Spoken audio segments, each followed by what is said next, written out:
Negócios e a gente recebe o nosso colunista, professor Daniel Santos. Professor, seja bem-vindo mais uma vez, bom dia. Obrigado, Ronaldo, bom dia. Bom, vamos falar um pouquinho sobre o endividamento das famílias. Famílias mais endividadas, professor? Exatamente. O que está acontecendo, Ronaldo, é que o Brasil passou por um período de abundância financeira. Então as pessoas elas usaram recursos que elas tinham e também acreditaram, né, tiveram fé de que esse benefício, essa abundância continuaria. E eu usei a palavra acreditar porque a gente fala do latim crer, né, de fé, e aí vem também uma derivação disso que chama-se credere, crédito, e as pessoas usaram muito crédito também há algum tempo atrás.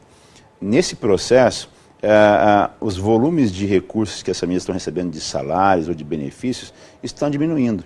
Então, o que está ocorrendo agora? 45%, de acordo com a CNDL, né, dos recursos que são levantados por empréstimos hoje no Brasil, são referentes a apenas rolagem de dívida. Então é como se a pessoa fizesse dívida para pagar dívida. Exatamente isso. Exatamente isso. E o peso disso a gente pode perceber a longo prazo. Por quê? Porque eventualmente ela contratou uma dívida com um valor mais alto e hoje ela faz um novo contrato com parcelas menores. Então, né? É como se fosse quase uma renegociação dos juros. Exatamente, ela rola isso e amplia esse prazo para tentar reduzir o impacto disso no orçamento, né? Já que o peso está muito maior hoje. Quando está tudo bem, a pessoa vai pagando, mas quando começa a faltar alguns recursos, isso acontece. Fora isso, 35% para pagar despesas de casa.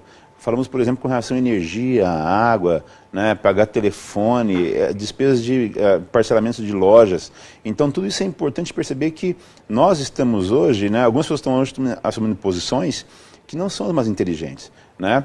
É desesperador, a pessoa tem que dar um jeito de resolver isso, e ela resolve, mantém o nome limpo dela, né? Isso é importante. Mas seria mais inteligente começar a fazer uma análise realmente do orçamento, para poder tentar fazer uma avaliação, né, sobre uma quitação ou então um alongamento mais inteligente desse recurso, dessa dívida. Né? Por exemplo, falamos de hipotecas com juros muito mais baixos e com impacto muito menor, né, de que a gente jogar valores através de recursos, por exemplo, em imóveis, ou até mesmo, em alguns casos, dependendo da operadora, com veículos, né, de refinanciar um veículo que é o próprio. Né? Mas por quê? Porque se entrar numa taxa de banco que nós temos hoje, como a gente viu agora há pouco, as taxas de juros elas não vão cair tão cedo. Né? Talvez no próximo mês, se por acaso, se eventualmente essas questões que o governo está propondo na questão macroeconômica der certo, ele vai lançar mão do segundo passo que seria mexer nos juros, mas isso não aconteceu ainda.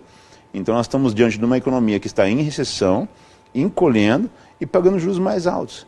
Então, não é adequado pensar nessa linha, né? É preciso pensar realmente melhor, avaliar com cuidado, né? Num orçamento muito mais apertadinho, sim, né? Mas tentar perceber como que isso vai influenciar não somente agora, mas o quanto de dinheiro ela vai perder nos próximos anos assumindo um risco desse tipo. A gente sempre diz que o brasileiro tem uma cultura econômica um tanto deficitária, pelo menos no que diz respeito a saber lidar com o dinheiro. É verdade. Né? A gente precisaria, quem sabe, trabalhar melhor um ensino, uma educação financeira. Isso se revela justamente e se reflete num momento como esse, né? Que você precisa renegociar suas dívidas, às vezes faz um caminho que parece ser o melhor, mas nem sempre o melhor. É o mais fácil, né? É o mais fácil, e é o mais fácil porque alguém propõe, alguém joga isso para você e no desespero a pessoa acaba aceitando esse contrato, essa proposta, porque ela vai resolver um problema pontual neste momento.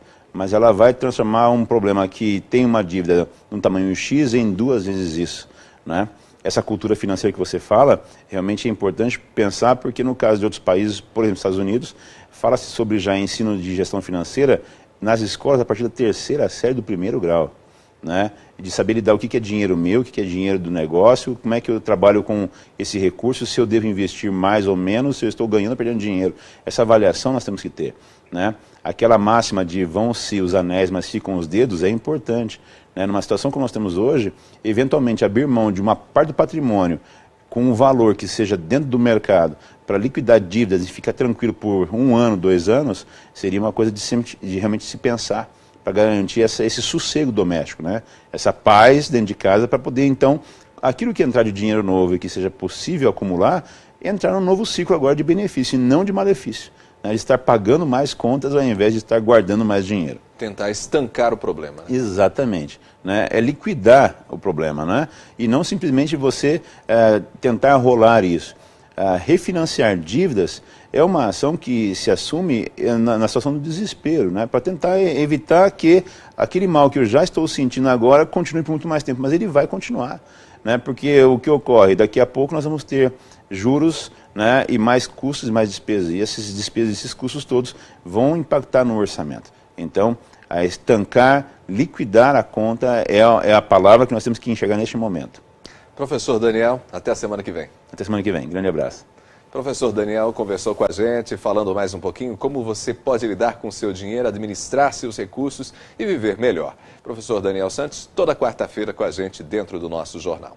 Bom, e com essas informações a gente vai terminando por aqui o Ponto com News. Agradecido a você pela companhia, por você ter escolhido a gente. Hoje é quarta-feira, véspera de feriado, amanhã feriado. A gente também tem uma folga aqui para todo mundo, mas na sexta-feira o nosso jornal está de volta. Um grande abraço a você, aproveite o feriado, mas tenha bastante cautela, principalmente nas estradas. Um grande abraço, a gente se fala.